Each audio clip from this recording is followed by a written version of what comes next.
At 1:23 a.m. on April 26, 1986, a nuclear power plant exploded. But the truly terrifying thing wasn't the explosion itself.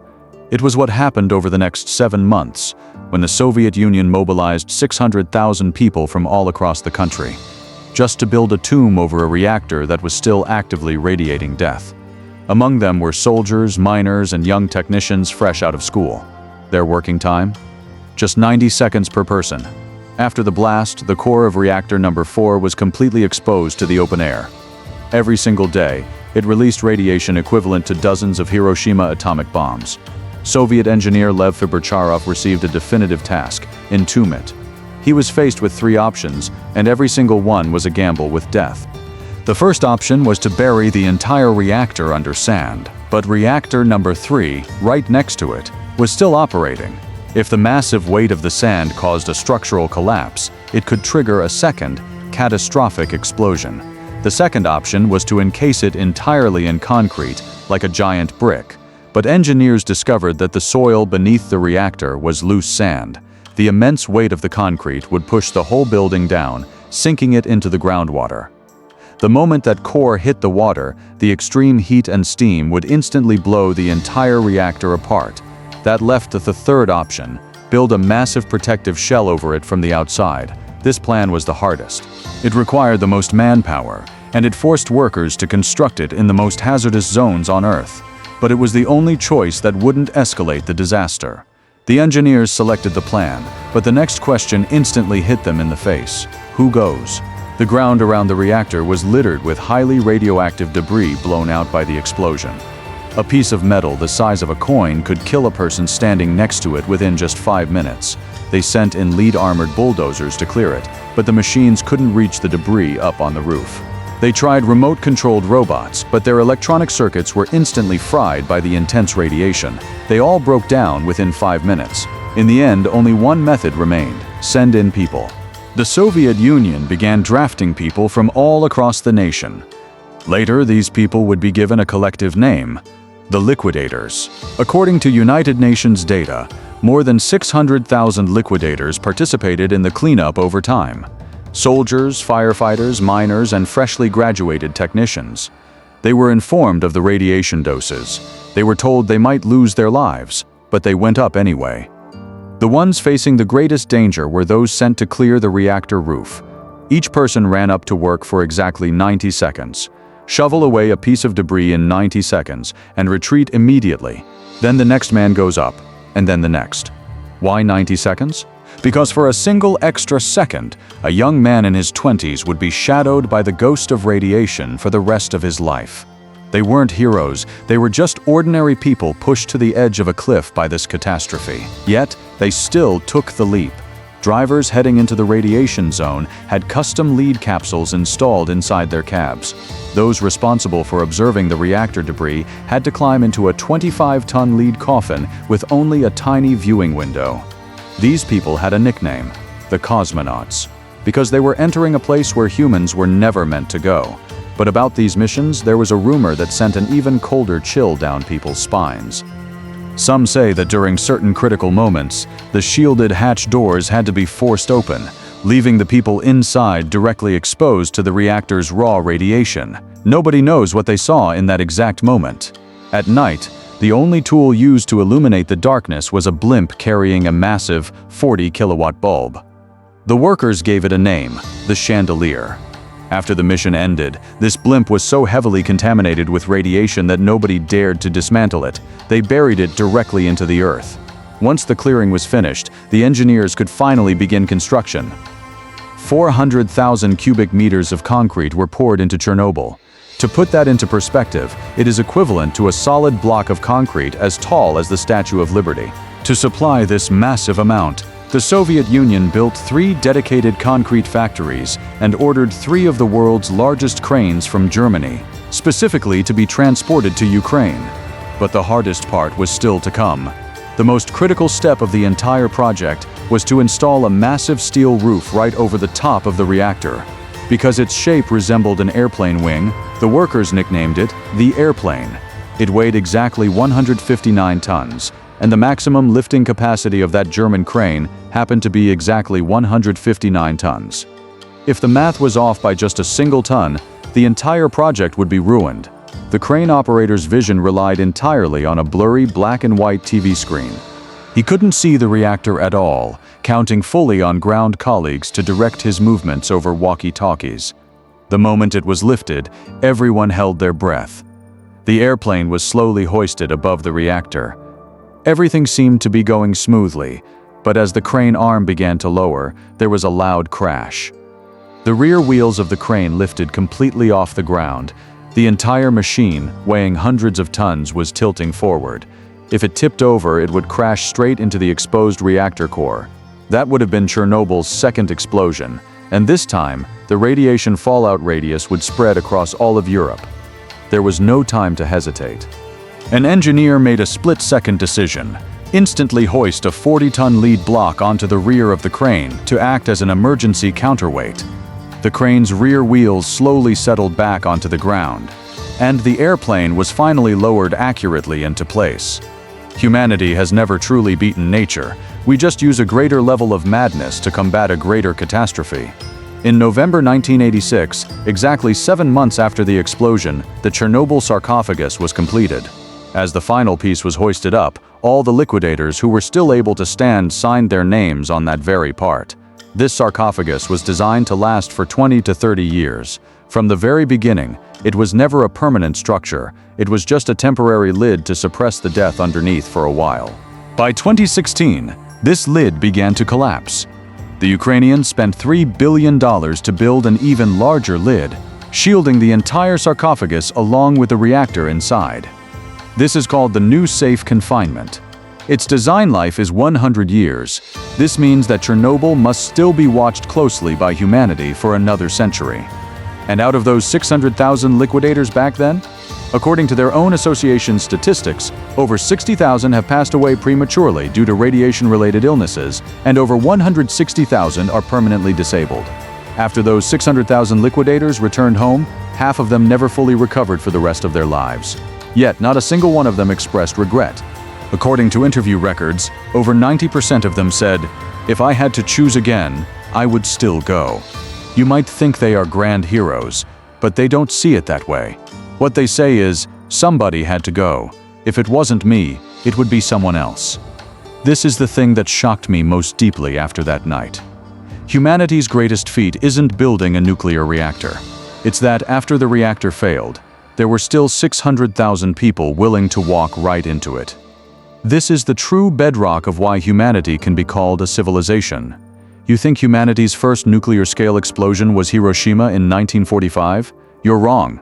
37 years before that, an explosion with the force of 1,000 atomic bombs erupted in Siberia. You think it was caused by a meteorite impact? Think again. Scientific expeditions searched over 2,000 square kilometers, yet failed to find even a single fragment of a space rock. 80 million trees fell flat all at once, yet the trees at the absolute epicenter of the blast remained standing perfectly straight, like a row of sentinels on duty. It has been over 100 years, and this remains the only super explosion on Earth where no weapon can be found, no culprit can be identified, and even the manner of the occurrence remains completely uncertain. At 7:17 a.m. on June 30, 1908, hunters in Russian Siberia looked up and saw a fireball brighter than the sun ripping through the sky. Seconds later, the sky collapsed. The energy released by this explosion was equivalent to 20 million tons of TNT, equal to 1,000 Hiroshima atomic bombs detonating simultaneously. 2,150 square kilometers of forest and 80 million massive trees were flattened in an instant. This area is larger than 2 Hong Kongs combined. Windows over 600 kilometers away shattered, and the atmospheric shockwave circled the globe twice. Even residents far away in London, England, discovered that for the next few nights, they could read newspapers in their yards without turning on any lights because the night sky glowed as bright as day. Logically speaking, an impact of this scale should have left a bottomless crater in the ground. But that is precisely where the eerie mystery lies. There was absolutely nothing. Due to the turbulent political situation in Tsarist Russia, compounded by war and revolution, it wasn't until 19 years later, in 1927, that Soviet scientist Leonid Kulik led the first expedition team to the site. He had originally gone there with the intent of excavating a massive iron meteorite, but when they reached ground zero, everyone was stunned into silence. Millions of massive trees, like hair combed by an invisible giant hand, fell completely outward. Viewed from the air, the pattern of the fallen trees formed a massive, unmistakable butterfly shape. Yet when walking to the very center, the place where the destructive force should theoretically have been the strongest, the trees didn't fall. Their bark was scorched, their branches were stripped clean, yet they stood perfectly upright on the spot, like a row of ghostly telegraph poles. To make matters worse, there was no crater, no spaceship wreckage, and not a single decent fragment could be found. The largest explosion witnessed in recorded human history, yet the culprit was completely missing. Over the next 100 years, scientists from around the world took turns trying to crack the case. In 1930, British astronomer Charles Whipple suggested that the culprit was a comet. A comet is essentially a dirty snowball. It plunged into the atmosphere and vaporized completely, which explains why there was no crater. The icy dust left behind in the upper atmosphere reflected sunlight, perfectly accounting for the white nights observed across Europe. Sounds perfect, doesn't it? Unfortunately, by the 1960s, expedition teams found a vast quantity of microscopic silicate and magnetic spherules in the local soil, discovering that they contained high concentrations of nickel and iridium. Iridium is extremely rare in the Earth's crust, but exists in large quantities within stony meteorites, meaning the dirty snowball script could no longer hold up. Some also firmly insisted it was an early nuclear explosion. After all, when the atomic bomb detonated over Hiroshima in 1945, people were shocked to find that buildings directly beneath the epicenter in Hiroshima remained standing, just as the trees at the epicenter in Tunguska had. The two scenes looked as if they were cast from the exact same mold. But the problem is, in 1908, Albert Einstein was still working as a clerk at a patent office, and humanity was still 37 years away from building the first atomic bomb. Therefore, Soviet science fiction writer Alexander Kazantsev simply proposed a different idea. It was a nuclear-powered alien spacecraft which pulled up and self-detonated at the final second before crashing, thereby saving all life on Earth. This story is so romantic, it makes you want to believe it. But repeated testing at the site never revealed any abnormal radiation spikes. The alien captain could only remain in the pages of science fiction. As for antimatter collisions or Tesla's death ray, they are more like spices sprinkled onto this cold case, thrilling to listen to, but unable to withstand scrutiny. So, what on earth is the truth? Hiroshima happens to give us the most critical key, an airburst. This object never actually hit the ground. Instead, it disintegrated and exploded at an altitude of 5 to 10 kilometers. The shockwave directly beneath a massive airburst pushes straight down vertically, while the lateral sideways forces are actually very weak. It's like punching the surface of water. Your fist doesn't touch the fish at the bottom, yet the fish is knocked unconscious by the shock. That's why the trees at ground zero were stripped of their branches and leaves, but were never knocked down. In 2020, a team from the Siberian Federal University in Russia used computer simulations to model an even bolder version. An asteroid sliced into the atmosphere at a very shallow glancing angle, released a terrifying shockwave over Tunguska, and then bounced back into deep space like a stone skipping across water. It didn't even perish on Earth. It just slapped our planet on its way by.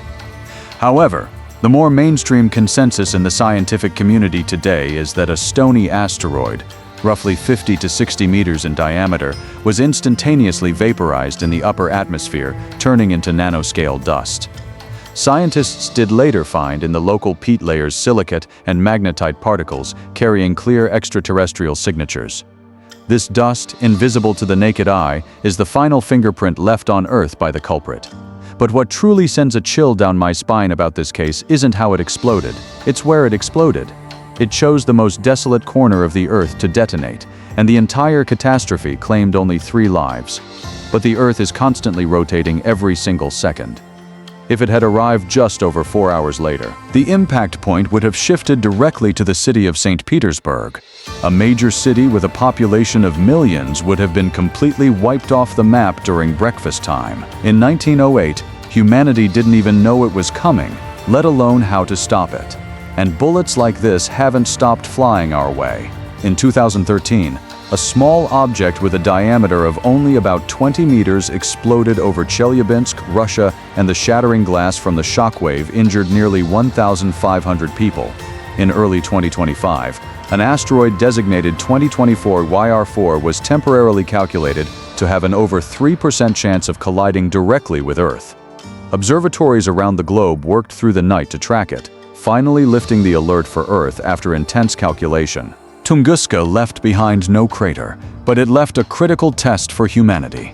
The universe never gives us an advance heads up. It is only responsible for setting the test. Whether we can turn in a passing answer is entirely up to us. Fortunately, this time, humanity isn't continuing to gamble on pure luck. Kinetic impactors have already successfully knocked an asteroid off course in deep space, and planetary defense is shifting from a Hollywood science fiction plot into a real operational timeline. Over 100 years ago, we dodged a bullet thanks to pure desolation. Next time, we must rely on ourselves.